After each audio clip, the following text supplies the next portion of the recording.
안녕하세요, 여러분. 한이입니다. 저는 EXID 멤버 한이로 지난 10년 동안 정말 많은 사랑을 받고 그 안에서 정말 행복한 그런 순간들을 보냈고요. 지금은 또 연기를 시작해서 연기자의 길을 걷고 있습니다. 이번 에피소드에서는 제가 제 일을 어떻게 시작하게 됐는지, 그리고 그 과정에서 어떤 일이 있었는지, 어떤 고민을 했는지, 이런 얘기를 하게 될 것 같네요.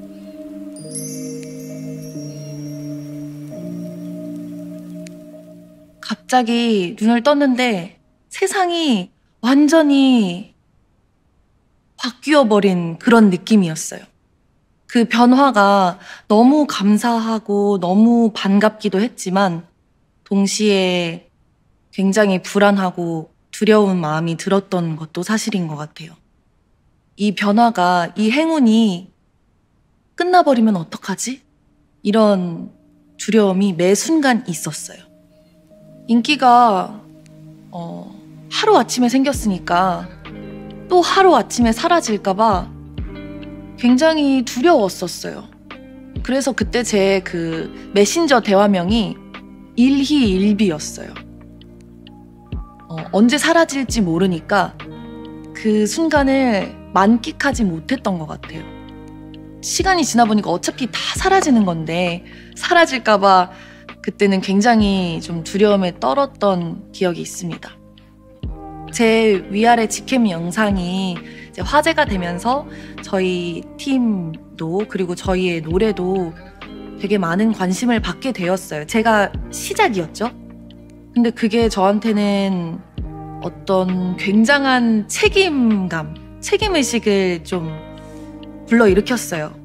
너무 감사하게도 우리에게 그 역주행이라는 너무 큰 기회가, 너무 큰 행운이 찾아왔는데, 그리고 하필이면 내가 1번 타자고 내가 여기서 뭘 해내지 못하면 이 기회가 다음 사람들에게 전달되지 않을까봐, 내 선에서 이게 날려버리면 어떡하지?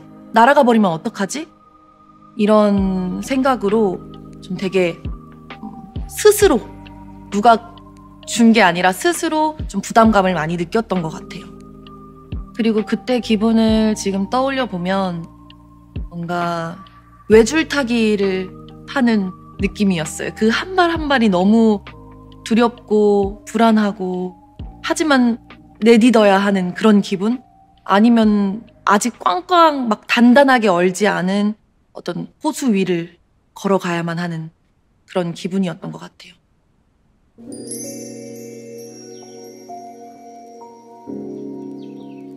가수가 되고 싶었던 이유는 사실 한 가지 이유만은 아닐 거예요.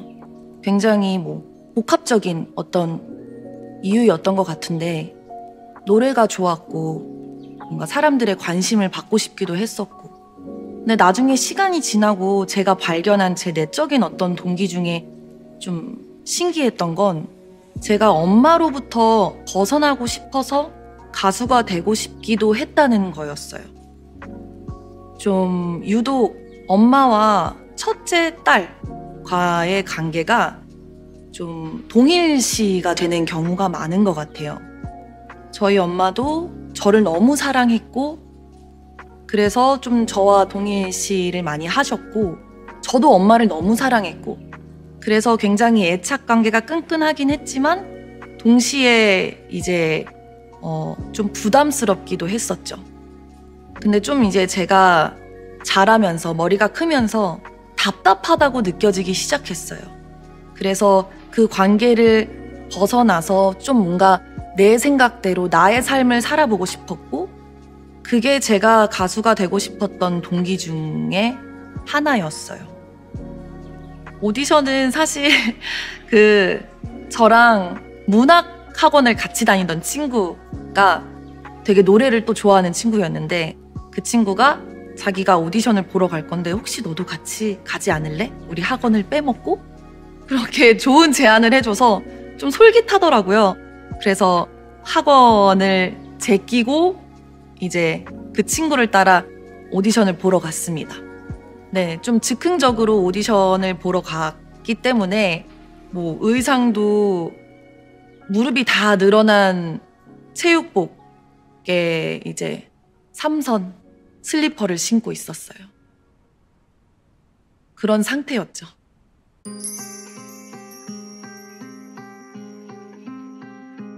처음에 제가 이제 오디션을 보고 나서 오디션 합격이 되고 엄마한테 얘기를 했어요. 저희 엄마가 반대가 굉장히 심하셨죠. 왜냐하면 한국에서 그때 당시만 해도 아이돌이라는 직업에 대한 어떤 인식이 그렇게 좋지만은 않았어요. 그랬기 때문에 이제 엄마는 왜 굳이 그 가시밭길을 걸어가려고 하냐. 너가 너무 아플 것 같고 너가 너무 괴로울 것 같으니까. 그런 인식이었기 때문에. 그랬기 때문에 저희 엄마는 엄청 좀 반대를 많이 하셨고 그때 좀 들었던 말 중에 상처였던 게 그런 말들이었어요. 엄마는 너무 이제 객관적인 눈으로 저를 평가를 해주신 거죠. 희연아, 그래 너 예뻐. 너 예쁜데 너처럼 예쁜 애들은 너무 많아. 그리고 너 노래 잘해. 그치만 너처럼 하는 애들은 정말 많아. 나는 너한테서 어떤 그런 특별한 어떤 가능성이 보이지 않는데 왜 굳이 꼭 그렇게 힘든 길을 걸어가려고 하니? 안 그랬으면 좋겠다. 라는 말을 하셨는데 저한테는 상처이면서 동시에 되게 목표가 됐던 것 같아요. 나를 좀 증명하고 싶은 마음. 엄마가 원하는 길이 아니라 내가 원하는 어떤 선택을 하고 그 길을 걸어서 당신이 틀렸음을 증명하고 싶은 마음이 그때 들었어요. 이제 처음에는 엄마를 설득해야 되니까 기간을 한 3개월만 얘기했다가 끝나갈 때쯤 또 3개월만 이렇게 기간을 늘려가면서 계속 연습을 했던 것 같아요. 그렇게 데뷔를 꿈꾸며 열심히 살던 17살의 안희연 씨는 이제 연습생에서 제명을 당하게 됩니다. 지금 생각을 하면 절망스러웠던 것 같아요. 뭔가 그런 엄마의 반대를 무릅쓰고 내가 원하는 선택을 했는데 그 선택의 결과가 너무 처참하니까 정말 나는 어떤 가능성이 없나? 정말 엄마 말이 맞나? 내가 틀렸나? 내가 원하는 것을 하면 안 되는 건가? 내 꿈이 이루어질 수 없는 걸까? 이러면서 굉장히 부정적인 생각을 스스로에 대해서 좀 많이 했던 시기인 것 같아요. 그리고 그때 이제 중국으로 유학을 가게 됐는데 지금 생각해보면 도피였어요. 그 꿈이 박살나버린 어떤 현실에서 살짝 도망간 거죠. 그리고 지금 생각해보면 도망가는 걸 선택한 과거의 저에게 고마운 마음입니다. 그랬기 때문에 비록 박살났지만 그 꿈을 지킬 수 있었고 그렇게 다음을 좀 기약할 수 있었던 것 같아요. 그러고 나서 이제 다시 돌아왔죠. 다시 돌아와서 다시 노래를 하겠다고 했어요.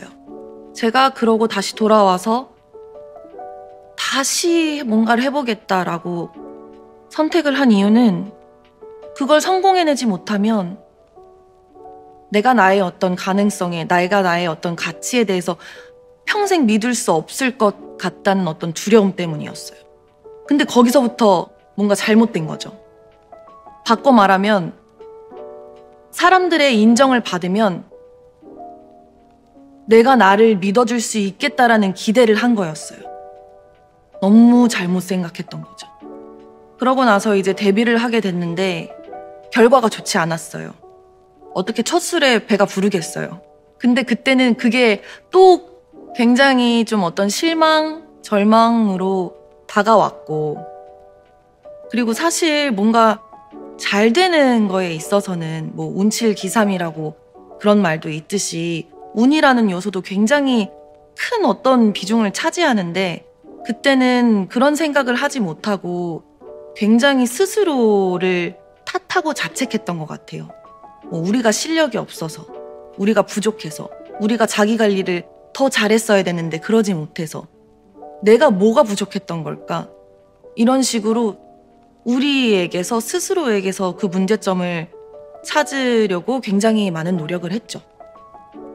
그리고 그 자책과 그리고 제 안에 있는 어떤 나를 증명하지 못할 것 같다는, 그럼 이제 큰일이 날 것 같다는 어떤 불안감이 저한테는 굉장히 큰 원동력으로 작용을 했던 것 같아요.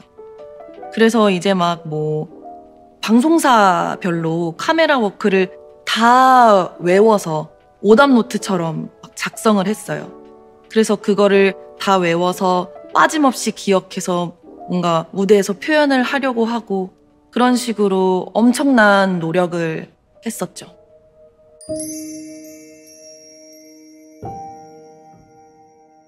저희가 앨범을 3개를 냈는데 위아래 전에 3개를 냈는데 다 잘 안 됐어요. 저는 사실 연습생 때는 데뷔만 하면 뭔가 다 잘 될 줄 알았거든요. 근데 그게 아니더라고요. 그리고 외부적으로도 좀 되게 어려운 환경이었어요. 저희 회사가 속된 말로 망해서 연습실도 없었고 숙소에는 계속 그 공과금이 연체됐다는 어떤 고지서가 계속 날라오고, 그리고 명절 때는 이제 부모님과 어른들을 뵈기가 너무 힘들어서 찾아 내려가지도 못했고, 그렇게 한 2년 정도를 보낸 것 같아요. 그 시기를 제가 잘 버텨낼 수 있었던 건 아마 저 스스로 정해놓은 어떤 기간이 있었기 때문이었던 것 같아요. 처음 이제 시작을 하면서 한 3년. 그래, 희연아, 3년은 잘 되든 안 되든 한번 버텨보자. 꾸준히 한번 해보자.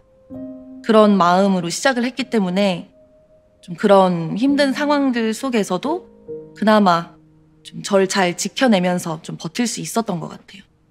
이제 그 3년이 거의 끝날 때쯤 이렇게 끝내기는 너무 아쉽다는 생각이 들었어요. 그러니까 결과적으로 어떤 성과적인 면에서가 아니라 나 스스로 끝을 낼 수 있을까? 끝을 내고도 미련이 남지 않을 수 있을까? 후회하지 않을까? 그러기 위해서는 제 스스로 어떤 마침표를 찍어야 된다고 생각을 했고, 그래서 이제 멤버들을 설득했죠. 엘리 언니가 곡을 만들었고 제가 가이드를 하고 그다음에 PPT를 막 작성했어요. 멤버들이랑 같이 우리 최저 예산으로 어떻게 노래 앨범을 낼 수 있는 방법이 없을까? 그렇게 우리 대표님을 좀 설득해 봐야 되지 않을까? 그래서 누구는 의상 담당, 누구는 뮤비, 레퍼런스 찾아오기 해서 저희 나름대로의 어떤 마침표를 찍을 수 있도록 그런 준비를 했던 것 같아요. 그렇게 낸 앨범이 이제 위아래였고, 개인적으로는 정말 마지막이라고 생각을 했던 앨범이고 그런 시기였습니다. 물론 처음에는 역시나 반응이 좋지 않았고 결과가 좋지 않았어요. 근데 너무 큰 행운이 찾아왔죠. 그 곡이 이제 역주행을 하면서 세상이 바뀌는 어떤 경험을 하게 되고, 옛날에는 그 원인이, 그 이유가 우리의 노력 덕분이었다고 믿으려고 노력을 많이 했어요. 왜냐면 이게 그냥 단지 운이었다면 갑자기 왔던 것처럼 또 갑자기 사라져버릴 수 있으니까 그게 두려워서 이건 우리가 열심히 했기 때문이야. 그것들이 차곡차곡 쌓여서 어떤 결과를 만들어낸 걸 거야 라고 믿으려고 노력을 많이 했어요. 근데 시간이 한참 더 지나고 나서는 우리가 참 운이 좋았다라고 얘기를 할 수 있게 되더라고요. 그리고 지금은 정말 운이 좋았다고 생각해요. 하지만 저희가 아무 일도 하지 않았으면, 아무 노력도 하지 않았으면 아무 일도 없었을 거라고 생각합니다.